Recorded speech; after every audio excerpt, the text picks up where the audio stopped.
have a quorum, and hopefully a few more commissioners will be able to join us during the meeting. I'll now call this meeting of the Parks, Recreation, and Art Commission to order. Will the clerk please call the roll? Commissioner Barraza. Present. Commissioner Collier is absent. Commissioner Dolan. Present. Commissioner Duran. Present. Commissioner Kucharski is absent. Commissioner Miller is absent. Commissioner Trio. Present. Vice Chair Ward. Present. And Chair McCoy. Right on time, present. We have a quorum.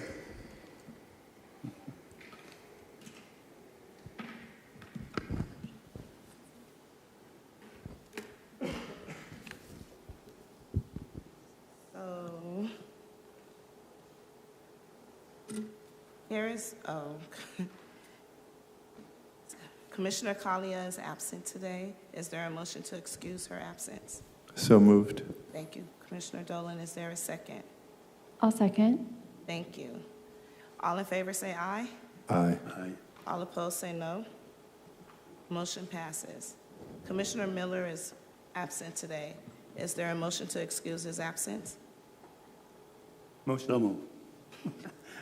Thank you, Commissioner Barraza. Is there a second? Second. Thank you, Commissioner Trillo. Is all in favor say aye. Aye. All opposed say no. And Commissioner Kucharski is absent today. Is there a motion to excuse her absence? Also move. Thank you, Vice Chair Ward. Is there a second? Second. Thank you, Commissioner Dolan. All in favor say aye. Aye. All opposed say no. Motion passes. We will now begin with the Pledge of Allegiance. Will everyone please stand?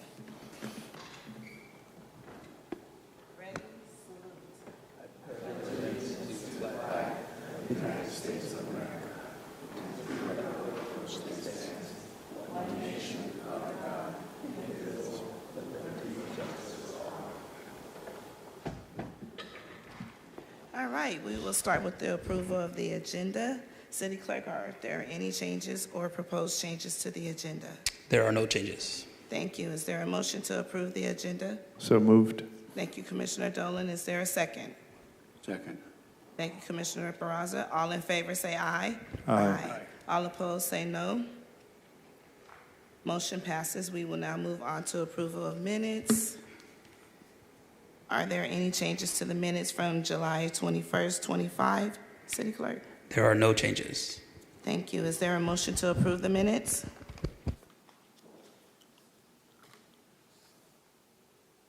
I'll make a motion to approve the minutes. Thank you, Vice Chair Ward. Is there a second? I'll second. Thank you, Commissioner McKay. All in favor say aye. Aye. All opposed say no. This item is approved. We will now move on to subcommittee reports. This item is a discussion item for the commission, and no public comments will be taken related to this item. Does the Cultural Arts Grant Subcommittee have an update it would like to provide to this commission? Yes, it does. Thank you. Thank you. So the year 2, or 2025, expanded access to art grant applications were received. They got a total of 197 applications submitted out of the 278 letters of intent. So that is up by 60 applications from year 1. This is the breakdown for the applications that were submitted. Under general operations, there were 24 that came in for established organizations and 12 that came in for emerging organizations. And for the project grant applications, there were 46 from established organizations and 115 from emerging organizations. This year, there'll be slightly more than $6 million available to be recommended for awards. And the review panels met from July 28th through this past Friday, August 15th. And our subcommittee wanted to extend our thanks to the review panelists and the Fresno Arts Council for all of their efforts over the last 4 weeks that went into reviewing those applications. That panel meeting schedule was posted and also sent out to the applicants and fiscal sponsors who did attend. We were hopeful this would help to address some of the feedback we received last year from applicants who wanted to have a better understanding of how their applications were reviewed and considered.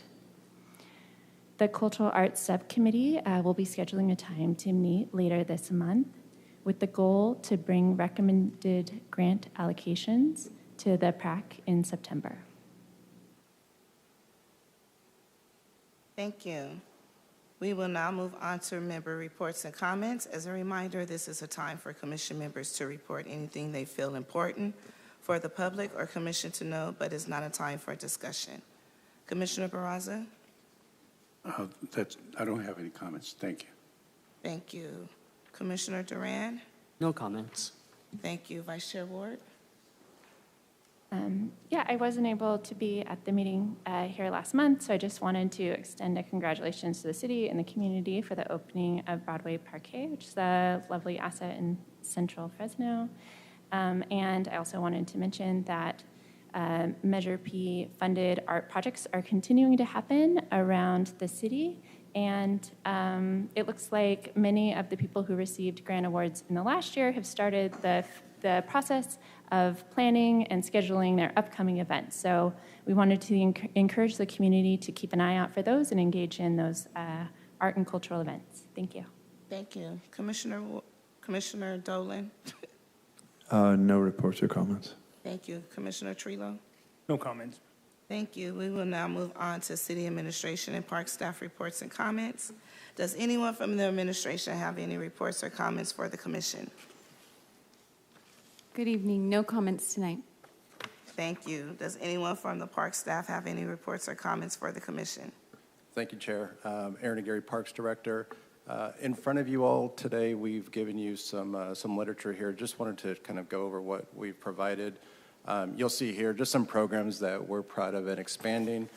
Mondays on the Mat, it's a yoga type class. We started Inspiration, saw that really take off, so we're expanding it to these other 3 locations, Quigley, Einstein, and Melody, in what we call Area B of our operational area. So you'll see here kids classes start at 4 and then adults at 5. So any of you with people in your area that you represent, please send them our way. And then also the second one you'll see here, this is a digital literacy grant that we received. So we're reaching out to our seniors, going through the courses here, teaching them the various I could probably use a couple classes in this digital literacy, but teaching them kind of how to maneuver through, and those eligible that complete the course are then put into a drawing for a free tablet. So this is something great that our seniors will benefit from. And then the last one here is a midnight soccer. So this is part of another grant that we received.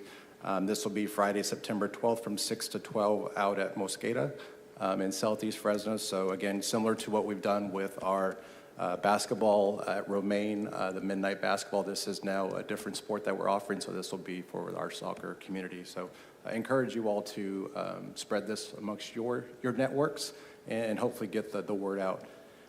Last week, we celebrated the groundbreaking of our first ever dedicated senior activity center. Great milestone here for the city. This $41 million investment is located on a 4.5-acre site. The building's about 34,000 square feet. And we'll serve our seniors with a wide range of amenities, heated pool, multi-use spaces, recreational opportunities, a library, coffee bar, fitness room, gardening areas, and much, much more. So we're excited for the groundbreaking and to see our seniors come together and really thrive under this building. So that concludes my comments. Thank you. Thank you. We will now move on to unscheduled communication. Would any member of the public like to speak on any issue within the jurisdiction of this commission? You will have up to 3 minutes. As a reminder, if you'd like to comment on a scheduled workshop item, now is the time to make those comments. If you would like to make a comment regarding any of the scheduled hearings, comments will be taken when each item is called. Do we have anyone? There are no speakers online or in chamber. No, I think someone's going to. I'd love to make a comment. Good evening, Kyle Lopez-Schmidt. I'm the Executive Director of the South Tower Community Land Trust. First and foremost, really want to celebrate Measure P funding in our neighborhood for Broadway Parque. That was an 8-year community effort that led to that investment. Really proud of that park and the community and the city coming together to really build a beautiful park that people are using well into the night.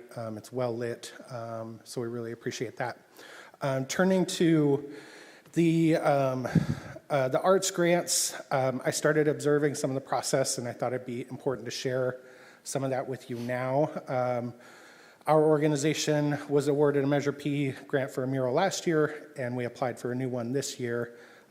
In that review of our project, I attended. I was kind of dismayed that how Lilia was commenting on certain projects, some that you could very much see that she was not in favor of, was being very negative on our project specifically. There was a committee member who highlighted how positively they saw our budget after reviewing several projects, and then Lilia interrupted them and said, actually, their budget is very inflated, and in the budget conversations went into how our budget was inflated. All of that was based on a false premise that she did the math wrong about the square footage of our mural, and she was using a figure of around $65 per square for a mural that's nowhere in the guidelines as a benchmark for what a mural should cost, and that ours was over that, but it was only because she factored half of the square footage of our mural. Also using on city property, on who the letter should be coming from on support, whether that's a council member or the city manager, was used different on different projects. Outside of our project, I was seeing some bias against small, very cultural organizations that might not have capacity to really do outreach into the broader general public, and that being the DEI statement being used against them, that they're not welcoming everybody, so they're being dinged points on DEI. And in the panelists, seeing a lack of representation of the Black community, and repercussions of that were, I heard a project proposal around hair braiding in the Black community, and there was comments around how braiding hair is not a cultural art and shouldn't get funding. So these are things that are happening in that meeting that it's really great that we're now observing, that we need to document those things, really reflect on them, and think about how these funds should be allocated in the community. Many of the grant guidelines are more about filling all the requirements rather than really having a compelling cultural proposal. And so we need to figure ways that we're getting at the upstart that are having. Thank you. Thank you. That's it. I have no yellow cards. Thank you. We will now move on to workshops. ID number 251122, workshop overview of the Parks Department fiscal year 25 capital projects portfolio. Will someone from the Parks Department please begin the presentation?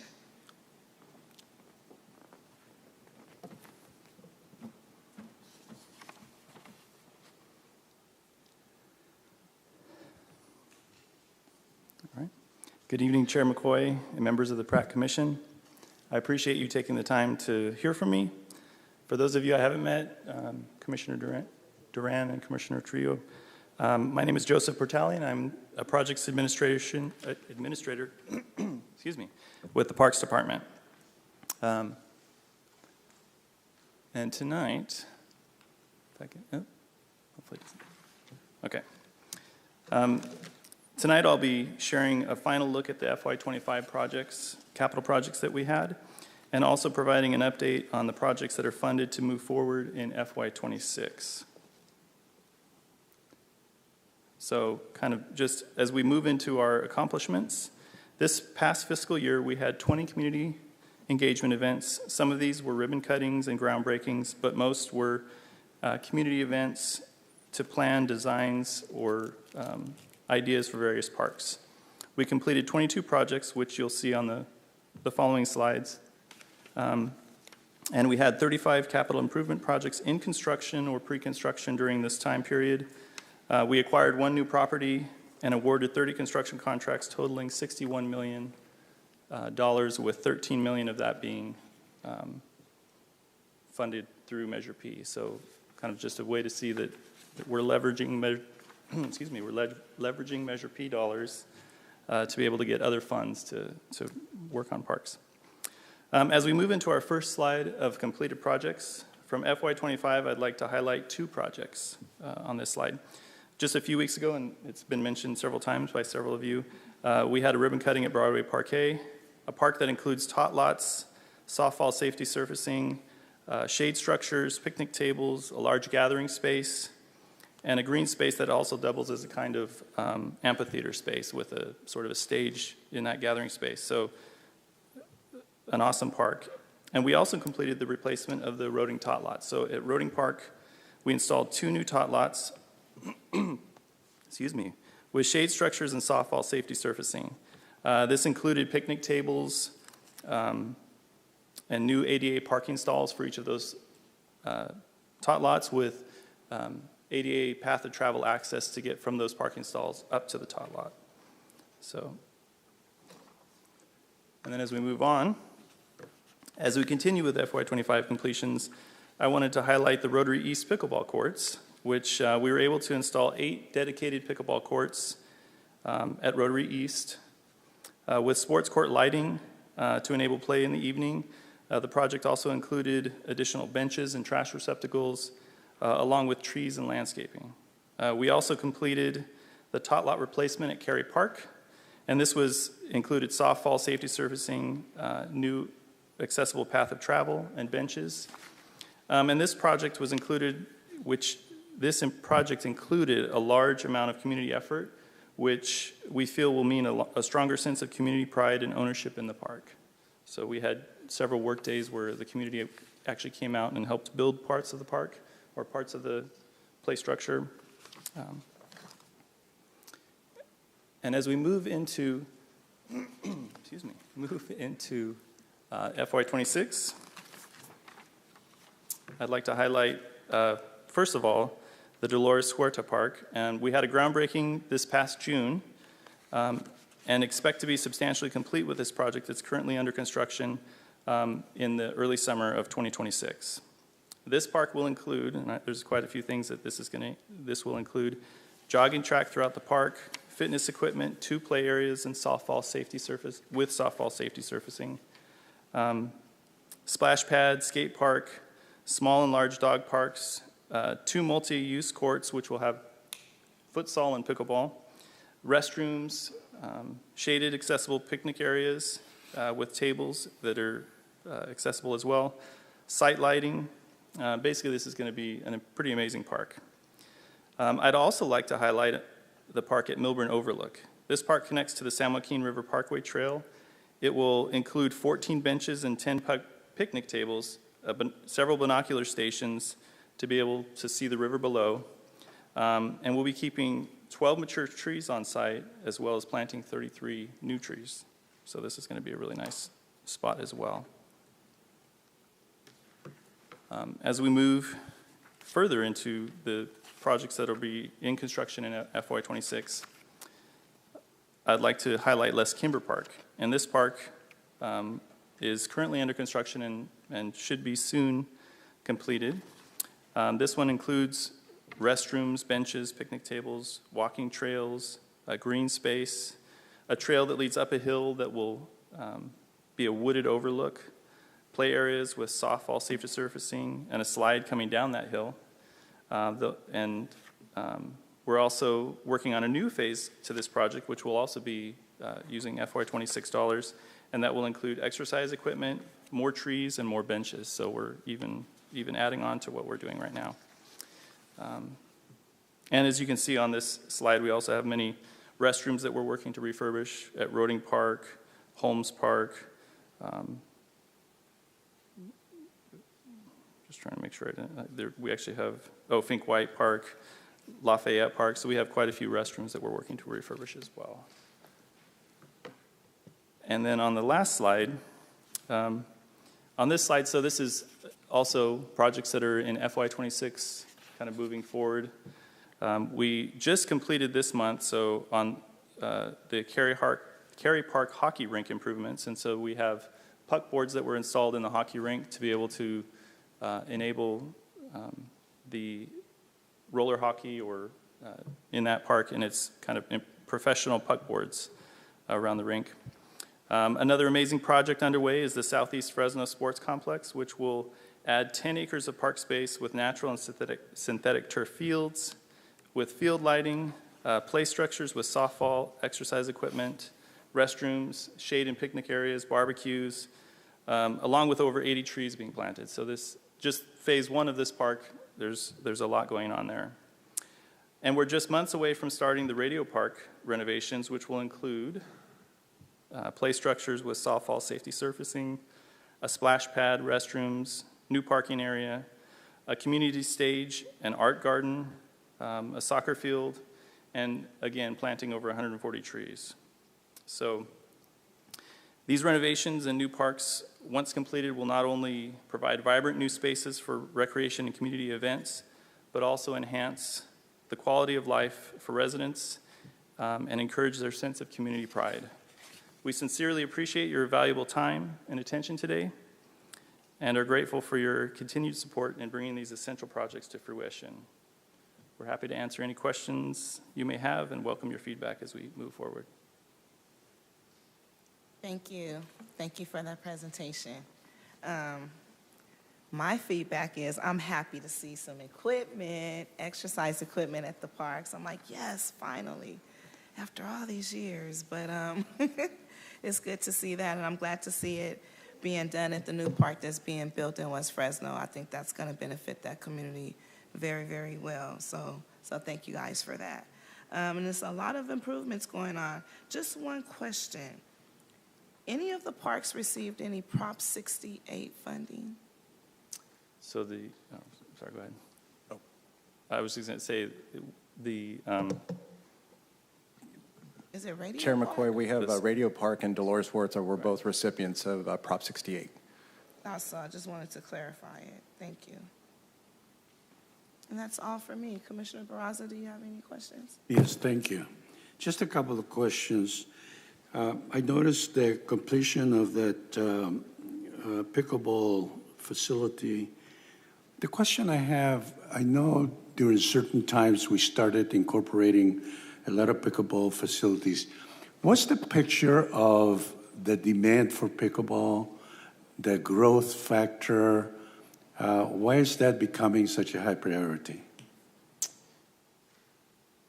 I don't know that it's necessarily just a high priority with us, but we're kind of looking at the demand of what our constituents and the park attendees are looking for.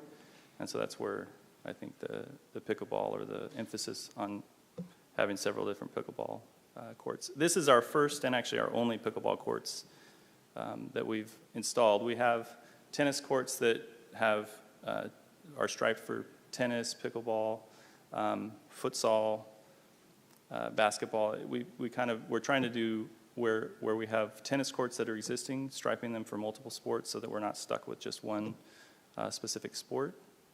The master plan probably is a good source for that information, I would think, right? Yes. Okay. I'm curious because obviously we want to see all the needs being addressed. And when certain needs emerge too fast and you don't see that, I mean, I don't know that there isn't a tremendous demand, but what comes first, the chicken or the egg, you know? Do we create the demand by building facilities for which there may not be a lot of demand? So I don't know. I need to get the facts. That's what I'm trying to get. The other question I have, during budget hearings, I thought I heard the addition of some funding for the Southeast Fresno Sports Complex, and that was, I believe it was $150,000 for adding a gym facility. Could you explain? The part that was unclear to me was whether that was part of the current construction or whether was it intended to be added to a future phase of the master plan for the facility. Great memory. You're right. That was a motion made by the council member in District 5, And the motion was for $165,000 to explore the conceptual design of a gym on that site.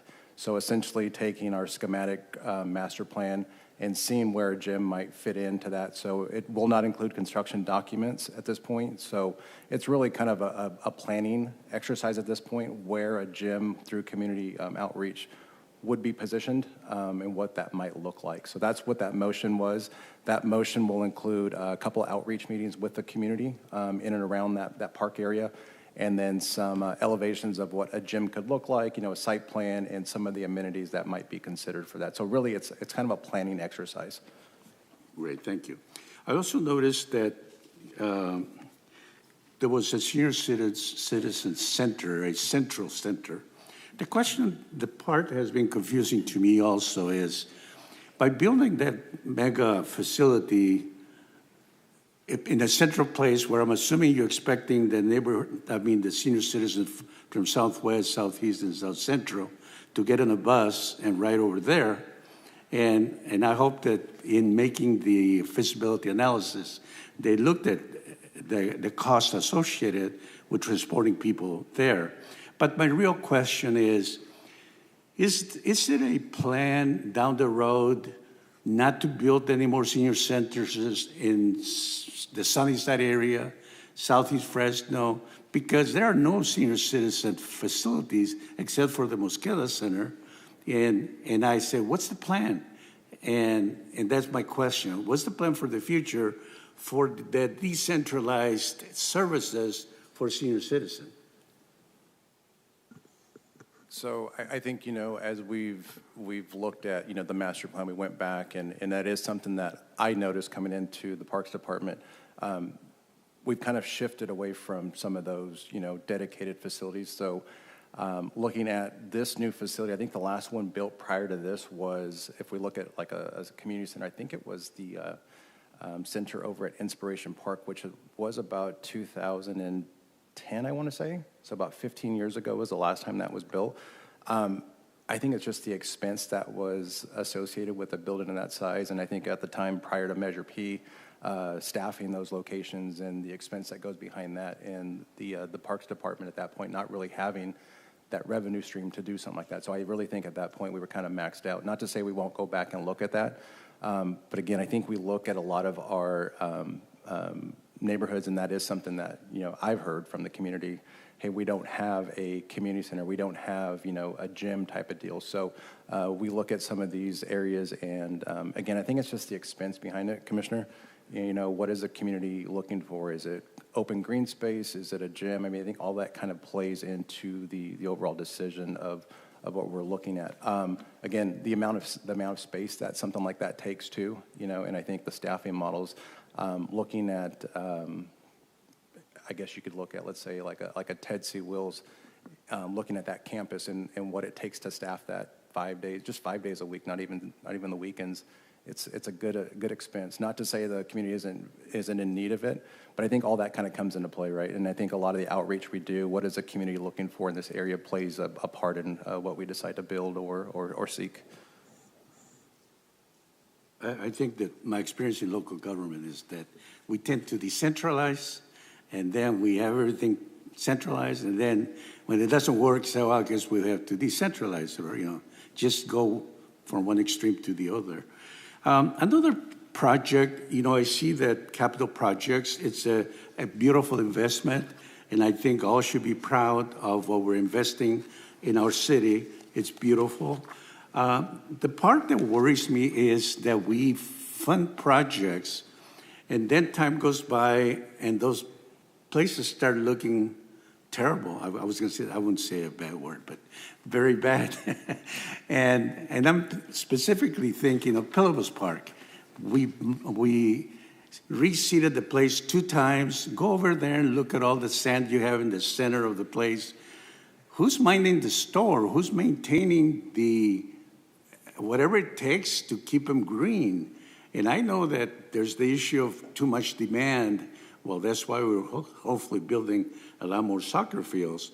But I just want to know, what's the plan for not having the quality of those wonderful investments deteriorate so fast? That's my question. And I can answer that one too. I think with that, it is, you hit the nail on the head with the amount of play, right, and the amount of soccer fields or baseball fields or football fields, whatever is needed, trying to keep the community off that. So what we've tried to do with our reservation system is we've tried to really limit the amount of play we put on there. So if you look at our reservation system, you can reserve Thursday, Friday, Saturday, Sunday. We try to leave the fields open Monday, Tuesday, Wednesday so they can rest. And then now with the landscape division coming back to the Parks Department, we have a number of projects this fall that we are going to start beginning on the aeration. Some of those are going to be completely closed down. You may see lights off. We'll communicate that to the community. Reseeding, fertilization, a whole new turf management program now with that landscape and those resources here with the Parks Department. We want to go in and we really want to restore those facilities so the community has a nice green soccer field, football field, baseball field to play on. So those are things that I have strongly kind of voiced on my side that I will do. And so, we have a whole list of working with our reservation folks, which fields we're taking offline to, and Pillows is on that. So we've tried things as leaving 2 fields online, taking 2 off, but unfortunately, you're right, the community wants to play, gets on there, and we see the deterioration. If you go look at, for instance, and I'll give you an example, Mosqueda, we removed the soccer goals, we aerated and put some fertilization down. I've never seen that park green like that. And again, it's by taking the play off, and now that'll allow us this fall to put the soccer goals back and give the community a nice green soccer field to play on. So those are the type of kind of check and balances we'll have in place where we can kind of take one offline, put a new one online. So those are the things we want to continue to work through. It's not a one-time deal. The Pillabos, as you mentioned, was a one-time seeding project. This would be an ongoing maintenance cycle, something that I know we haven't had in the Parks Department, a turf management program, something we're building, and then something that we'll continue to expand upon. And just a basic comment, Bermuda spreads. And I don't know why they use that. Looks like it's grass like blue Kentucky or something that, you need to strengthen what they even call it a carpet grass. There's the San Joaquin, another variety. My goodness, you see that we paid thousands and thousands of dollars for putting that kind of grass where people are going to be running on top of it. I just wanted to make that observation. Madam Chair, thank you very much for your time. Thank you, Commissioner Peraza. Parks Director Aguirre, I have a question. Has it been 2 years or 3 years since the pickleball community came in and was asking and requesting for multi-purpose courts and then asking for pickleball fields? And then they also did a big showing at City Council during budget time as well. It's been roughly about 3. I think year 3 or the first year that they were kind of introduced to the commission is when we started looking at the multi-use courts. I went back and looked at my notes for Rotary East. We started that back in 2023. So that was 2 years ago for the dedicated, but prior to that, we were doing resurfacing of courts and restriping them to include pickleball, tennis, and volleyball. Because of the demand, correct? The demand, correct, and then, just the growth of the sport. Exploring new sports and the growth of the sport, how fast it grew and became popular here, correct? And I think it was one of those two where we, at outreach events, kept hearing pickleball. So it's something that we really wanted to look at. And so you go by Rotary East Park now, you go by tonight, it's not uncommon to see 80 to 100 people out there playing, till 10 o'clock at night. It's not uncommon to see people at Orchid, early in the morning playing at 6 a.m., 7 a.m. when the facility's open, out there till it gets hot, So we are seeing that demand with our facilities. Vinland Park is going to receive some dedicated pickleball courts. I expect the same there. And then we will be breaking ground on roading later this fall, October, November, for those pickleball courts as well to complement the tennis facility there. So in addition to that, though, we'll also have, the pickleball and futsal will be a part of that. So yeah, because futsal was starting to come up about 2 or 3 years ago as well, right? They were kind of parallel paths, hand in hand. So Vinland will have futsal as well. So those two will have futsal facilities. I just wanted to just ask about that because pickleball and futsal has been a in big demand, and it has been a growing sports really, really rapidly. So all sports are important, but I just wanted to put on that it did come to this commission. Both sports did come to this commission, and it also went to council, and that's how some of the things have gotten done at our parks. I also had a question, and I will call on other commissioners as well. I do apologize. You said $165,000 for a gym facility just to explore where you can build it at and for outreach meetings. Is this done for every phase when you want to build a gym? That much is spent just to explore? So I'll look at the property we're talking about now. I believe that design contract was, oh gosh, I'm going to guess on this one, 1.6 worth of design.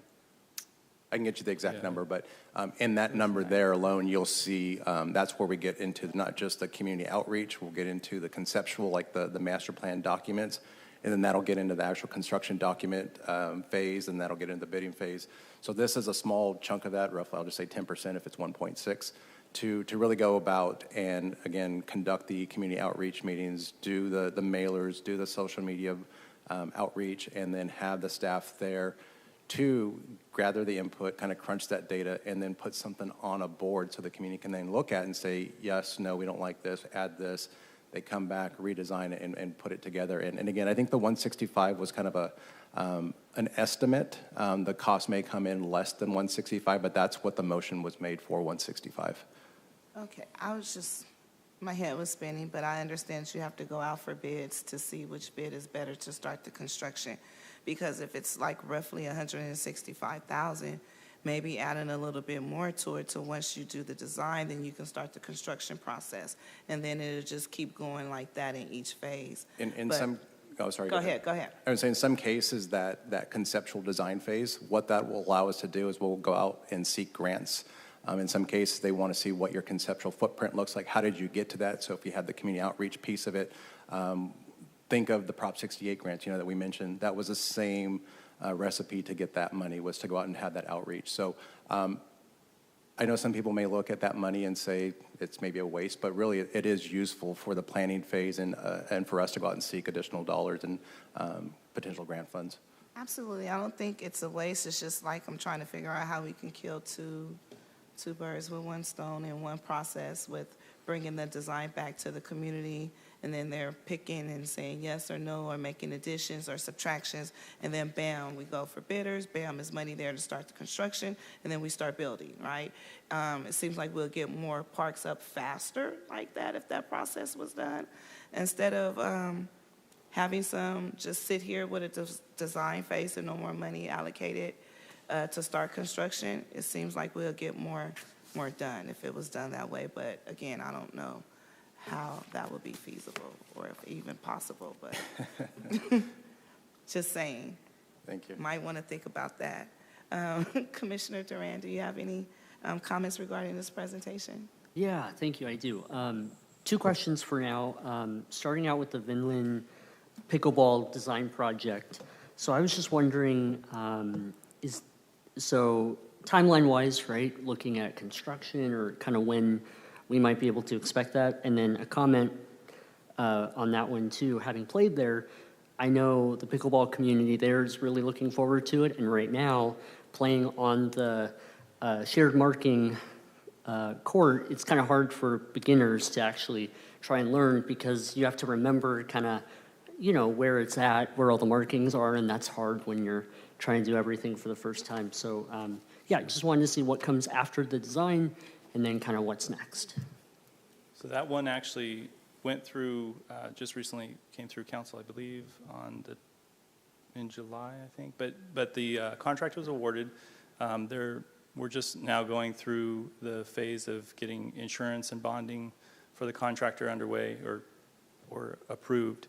And then they'll be starting that one shortly. And do you have the estimated completion date of that one? No, Vinland.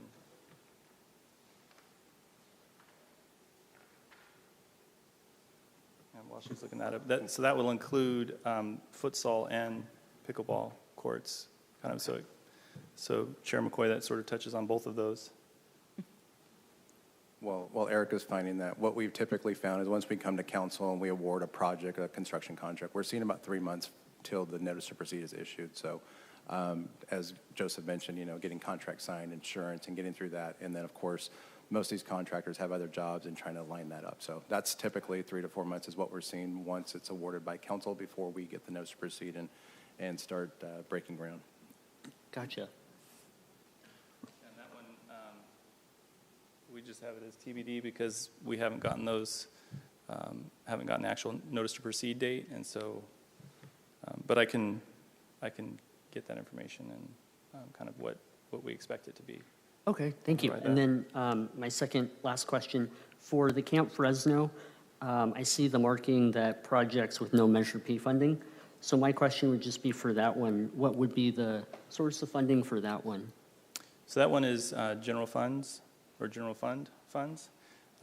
Because it's not within any of the districts, it can't use Measure P because it's outside the city limits, outside of the, so we have to find other funding sources for that project, that park or location. I guess not really a park, but. And to add to that, and Joseph's right, we're also seeking some additional funds. A couple years ago, we had the historic rains and up there the snow, which damaged roofs and damaged some of the cabins. So working with FEMA on the reimbursement there. So we anticipate, a favorable award from FEMA and being able to replace. So again, just trying to, as Joseph mentioned in his presentation, trying to leverage Measure P. Obviously, Camp Fresno is different, but you'll see we utilize Measure P as best we can to really expand those dollars. It's a lot of money that comes into the department, but again, based on our inventory and the age of some of it, I wish it was a little bit more, but again, we're trying to maximize those dollars as best we can. Okay, thank you. You're welcome. Vice Chair Ward. Thank you for the presentation. I don't have additional comments. Thank you. Commissioner Kucharski. Yeah, thank you. I think it's amazing. It looks like you said 61 million for construction. Was that all for the parks? Or just like construction budget, city of No, Fresno? those were just for these projects at the parks. Okay, so the Yes. majority of the funding is not even Measure P, so it's pretty amazing to see the commitment to these types of projects, just in general from the city. So that was news to me. I think that's awesome. Because we all think Measure P is funding everything, but Right. maybe it gets more publicity. Yeah, I just think that even though this is an awesome list, it'd be cool to see it doubled, but I don't know. I'm trying to make you faint over there. But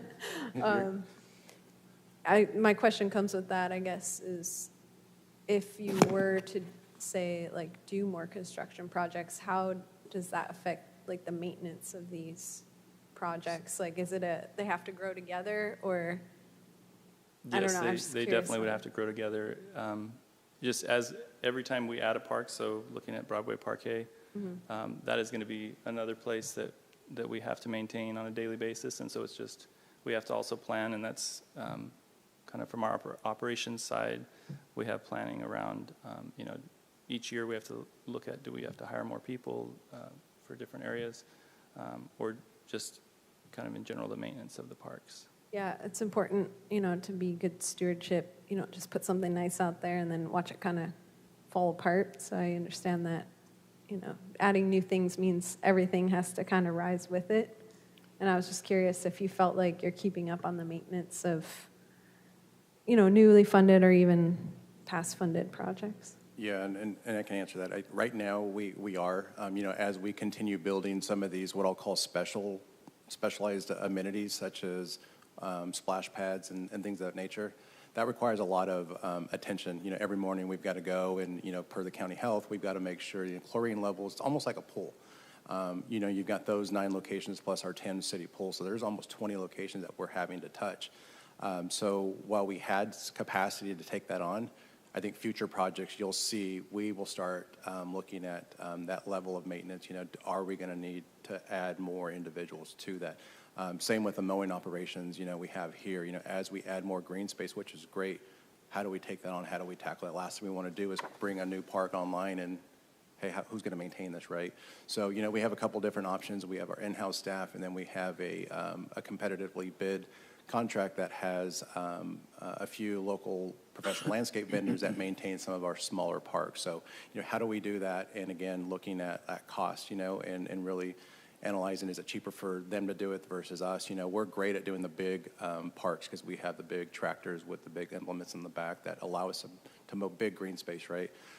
So those are the things that we take into kind of account when these are coming online. But yeah, as we expand, I know we've got to get our green space numbers up. Those are the type of things that we're constantly looking at as these new parks come on. We may have a year or two to plan for some of that. So, start making those adjustments to mow routes, start adding positions, and then really just maximizing our resources as best we can. Yeah, thank you. I appreciate that. I also had a question. Do you guys track, like, when you do a new project, how many more visitors you get to that park, like pre or and then post installation, so to speak, so you can kind of see, I don't know, some data on the investment and the use of it? We don't have that technology in place yet. I know a few vendors have kind of approached me about installing devices that will track, your visitors as they enter and kind of have that data. We have it for our community centers where I have staff, where I have a facility where, we don't have permanent staff on site. A little harder for us to track at this point. But, things that we are looking at. What really kind of got me going was some of the events and the parades, and I kept hearing 4,500 people. I'm thinking, how did they go about and count those people? So there's technology out there that we are kind of looking at, because I know that's something that when I was in public works, the utilization of our trails, how many bikers, how many joggers, how many walkers, so those are things that we continue to look at in the department. But again, we want to make sure that technology is looked at and it makes sense for what we're trying to do. Like, for instance, the gathering of data that we use for community centers, that allows us to really set aside funds for personnel, camps, as I mentioned, and now we can throw around numbers that, weren't readily available before to show that we have 140,000 visitors set to come through our community centers. Some of those are unique and some of them are just regular return, what I'll call customers, utilizing the gym, so those are the type of information, that's the type of data that we are now using to make operational and programming decisions. And I'd love to have that for our parks, a heavily used park, instead of coming through and servicing twice a day, maybe it's a third cycle that we come through, right, which requires us. So those are things that we're using data for, and it would be great to do that. Yeah, I think you guys are doing a good job with what you have and what you're doing, but it's always, I'm visiting the parks, I'm like, oh, this could be better here, and this could be, and like the list just keeps growing and growing all the time, and then, yeah, I know. So thank you for everything you're doing. Yeah, nice presentation. Thank you. Thank you. Commissioner Dolan? Thank you for that presentation, but I have no questions. Thank you. Commissioner Trujillo? No questions. Thank you. I had Thank you, one Jason. quick thing. We did kind of find that Vinland Park, the pickleball futsal project, is expected to be completed in, or at least substantially complete, in potentially February of 2026, but, the notice to proceed, sorry. Let me, so that means it'll be, I'm trying to think. But if you look at Rotary East, that one was constructed in about 3 months. Right. It moved pretty quick, so probably early summer. Yeah, and some of the delays, we have what were called deferred submittals that we have to go through the process. So there's a reason behind some of those long lead items, whether it's a shade sale, whether it's, and this one doesn't have a tot lot, but things of that nature that we have to work through. So we'd be happy to provide more information on what that deferred submittal list looks like if helpful. Thank you. All right, we will now move on to hearings. ID number 25-1050, hearing to receive public input on expanding access to arts and cultural grant program. Would any member of the public like to make a comment regarding this item? You will have up to 3 minutes for comments. I have Jonathan online. Or Johannes, I'm sorry. Hi, can you hear me? 1 second.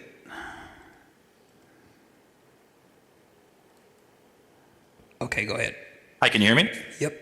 All right. Thank you very much. My name is Johannes Reinders. I have approximately 4 years experience as a former professional grant writer for school districts, cities, and nonprofits. In this round of expanded access to arts and culture grant, I was both a fiscally sponsored applicant and I volunteered my writing help to 7 other organizations who applied this round. I want to thank this commission for the incredible labor done to make this grant round possible, especially for the series of panel review sessions that were held this round. It was so helpful to observe these panel review sessions and learn about where by Measure P tax dollars are spent, how applicants can improve projects in the next year, and how new applicants can be encouraged to apply next year. I did have some concerns with transparency and accessibility in the grant process this year, and I want to ask if this commission could improve consistency in next year's grant guidelines. I was confused that the panel review sessions were announced just 2 hours prior to the first session. I was given no warning and sadly missed the first session. I think these review sessions are invaluable, and I would love to see a transparent, accessible panel review schedule in next year's grant guidelines. I was excited to invite my Fresno neighbors to these panel review sessions so they could see the projects this year, maybe even apply next year. But I was confused when Fresno Arts Council forbid members of the public from attending, only grant writers. I was under the impression this was a Measure P City of Fresno grant program, and the people of Fresno were welcome to attend and observe and learn and get excited. I would love to see transparency in the panel review session process and next year's grant guidelines. I was excited to take notes and learn more about the grant process to help my application and to help the applications of my peers. But I was confused that these panel sessions were inconsistent in accessibility.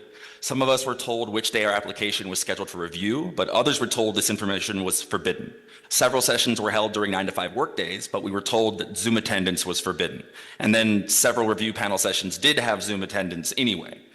We were able to type notes on our laptops one session, but the next session we were told it was forbidden. We were told laptops were forbidden to forbid recordings, but Fresno Arts Council was already recording all sessions. I would love to request copies of these recorded sessions, especially to make it accessible for people unable to attend and for people who are unable to handwrite notes fast enough because laptops were forbidden. And I would love to see more accessibility in the grant review process in next year's guidelines to make it a more equitable experience for everyone and to make sure we don't scare away Fresno's artists and culture bearers with an inconsistent and frankly intimidating grant experience. Thank you so much, Commission, for your time. There are no more speakers online, and I have no speaker cards. Oh, wait, one just popped up. Hold on one second. Sin? Hi, it would be Shanae Chan Golston. Go ahead. Hi, so I am actually currently obtaining my MFA in Performing Arts Management, and I'm currently on the review panel for the California Arts Council. So I'm a little bit new to the grant world, but I actually do believe I have more experience than most of the population in Fresno. I'm actually here today because my EAAC grant was deemed ineligible for a requirement that wasn't stated anywhere, and I was asked to share my experience because I've heard that this has actually happened before and in previous years. The specific message I received stated project staff as applicants are not current City Fresno residents, as stated in the application narrative, as required by the ordinance. To the best of my ability, I was not able to find any language or anything similar in the Measure P ordinance or any provided materials, including the EAAC application, LOI guidelines, policy recommendations, and proposal request. I personally checked all of these materials and had other people check it for me. In addition, using keywords for project staff, applicant, Fresno, resident, and residency. So I did try to do a very thorough job checking for this language. I applied on the behalf of Hee Hee, the Hmong American sketch comedy show. And while I would very much love to spend the rest of my time talking about how wonderful an opportunity it is for not only this artist, but for the Hmong community in Fresno to be exposed to the world of theater and comedy, I was actually asked to more specifically share my communication and grant process since receiving my denial. So originally my LOI was accepted during this process, and I got up all the way into the grant panel review session. 2 days in, I received an email that said, had actually no instructions on the appeal or anything else. just stated the reason for the rejection of the Fresno residency and stated that I should reach out to the executive director, Lilia Gonzalez Chavez, at her phone number and email if I had any questions. Those were the only instructions I was given. So I emailed that email twice. The first time I stated my concern and cited all of the materials and any relevant requirements to explain how we did fit existing guidelines. And then I emailed a week later after I didn't get a response. And after a couple more days and 2 days before my wedding, I decided to just go ahead and call the office directly. I did get an answer, and Ms. Gonzalez-Chavez said she didn't read my email fully, but fully stood behind the claim that there was a residency requirement, vaguely citing the application as a whole, and a section requiring an explanation for artists outside of Fresno. However, she did state she would not be able to fully read my application until the panels were complete. At no point in any of this communication was there any specific language, section, or requirement cited stating this requirement. There are no more speakers online, and I have no cards. Thank you. I will now close public comment. Does any member of the commission have any questions or comments regarding this item?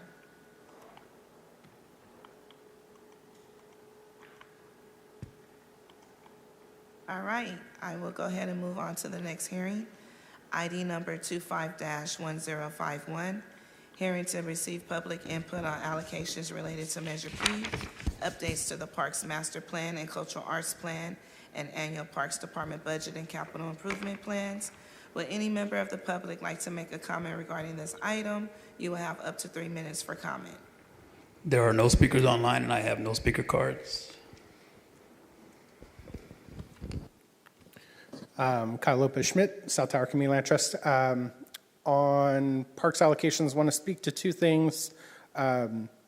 With the recent completion of the murals at San Pablo Park, really a beautiful collection of public art, but the amenities of the park are far lacking. So if any way that project, I know has, I think, only been funded through design, not construction. If that project could be expedited in any way, it would be a great thing to see more amenities there to activate it. The second thing I want to mention is around Ted C. Wills Community Center. Our organization is trying to get more involved there, and just want to kind of message kind of our open interest in collaborating there. If there's like staffing shortfalls or any way that a nonprofit partner could help to bring there more programming, extend hours, anything that we can do for Ted C. Wills Center so that can serve more members of the community. We are here to do it. Thank you. Thank you.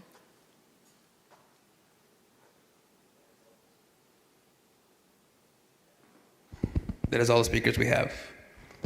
Thank you. I will now close public comment. Does any member of the commission have any questions or comments regarding this item? Commissioner Barraza. Thank you. Madam Chair, I was just wondering, on the previous allocations of the arts resources, money, grants, do we know if we have unexpended funds, funds that don't get used up, that become carryover funds? Go ahead. I believe, were you going to answer? I'm sorry, but I understand, the unallocated funds or the unspent funds, do they get carried over? Right.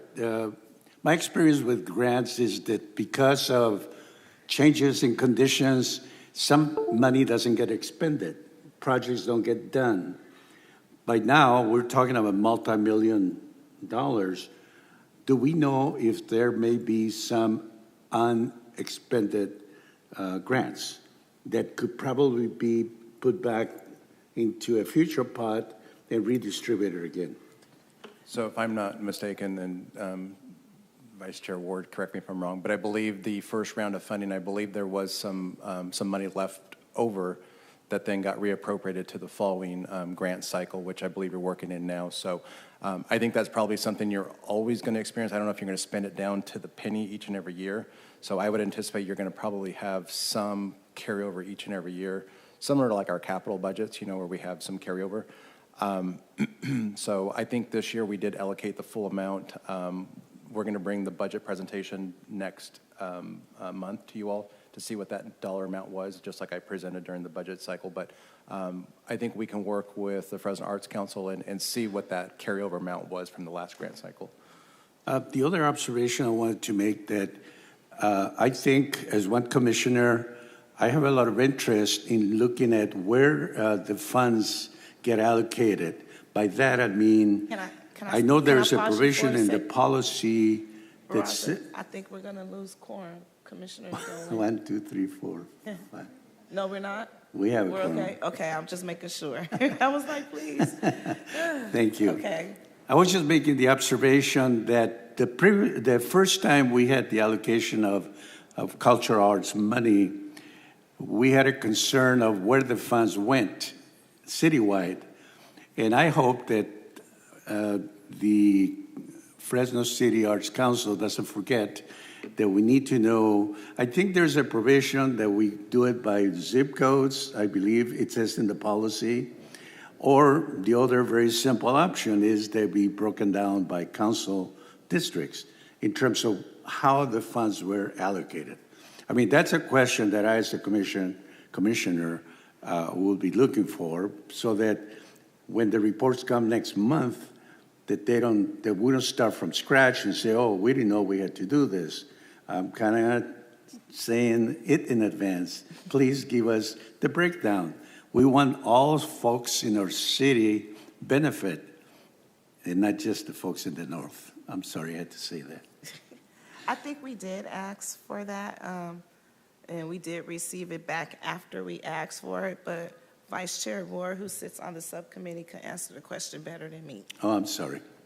Yeah, so you brought up a couple different things. One was the idea of unallocated funds. As Director Green mentioned, there were a couple organizations that were recommended grant awards that ultimately were unable to accept them and forfeited the awards. Those were rolled into this round of funding. That is one of the reasons why when I gave the subcommittee report, I said there was slightly more than $6 million. The other reason why that number is a little soft is there's a provision in all of the year one grant contracts for all the grant recipients that they had to timely submit their annual or final grant report, and if they did not, they would be forfeiting 10% of their grant funding. And that funding will also be returned to the EAC grant program to be given to future recipients. So it's my understanding that those final reports were due this past Friday at 11 p.m. So it's maybe a little too soon to know how many organizations will be affected by that or how many dollars are affected, but it's possible that there will be some organizations that will only be receiving 90% of their allocated award, and that 10% difference will be going back into the pool of grant funding that's available. And then to your other issue around the way that funding is allocated to make sure that it serves all parts of the city, what we intentionally did with this year two round to try to improve that was ask more information around, I believe, zip codes and information on who's being served, where the projects are going to be taking place. So it is not going to overly focus on where a particular fiscal sponsor or project is headquartered, so much as where they will be delivering their service, because ultimately what we are hoping to see is that all parts of the city will be served and will be able to access murals and presentations and arts and culture events. And so we have emphasized that when the information is presented in September for the recommended awards, that be clearly identified, where all these different proposed funded projects and organizations will be doing their work. And the way that we looked at it is there was a set of policies that were published alongside the guidelines, and it had some language that Commissioner Dolan actually had helped kind of finalize around making sure there was consideration given to ensuring that all parts of the city were served by these funds. In year one, we didn't request enough information from applicants to then have the data to be able to take a look at that and evaluate how that was happening. So in year two, we're hopeful that we ask the right questions, so that way we're able to share more of that information. Thank you. Thank you. Anyone else? No? All right, it is 6:40. Excuse me, sorry. Oh, I'm sorry. We're almost there. I have one question. Go ahead. So for commissioners, and I'm asking for myself, if we have questions for the Arts Council as commissioners, who would we direct those questions to, and how would we go about that? Well, I think you should start by calling the Arts Council and asking to speak to Lilia. She likes to meet with the commissioners and to make sure everybody understands the program and how it works and kind of what's been happening. So I think that would be a great place to start. Okay, thank you. And anyone else? Sure. Going once, going twice. All right. It is 6:43. As always, I would like to adjourn the meeting in memory of Dr. Francine Apuda, who's greatly missed. This meeting is adjourned. Thank you.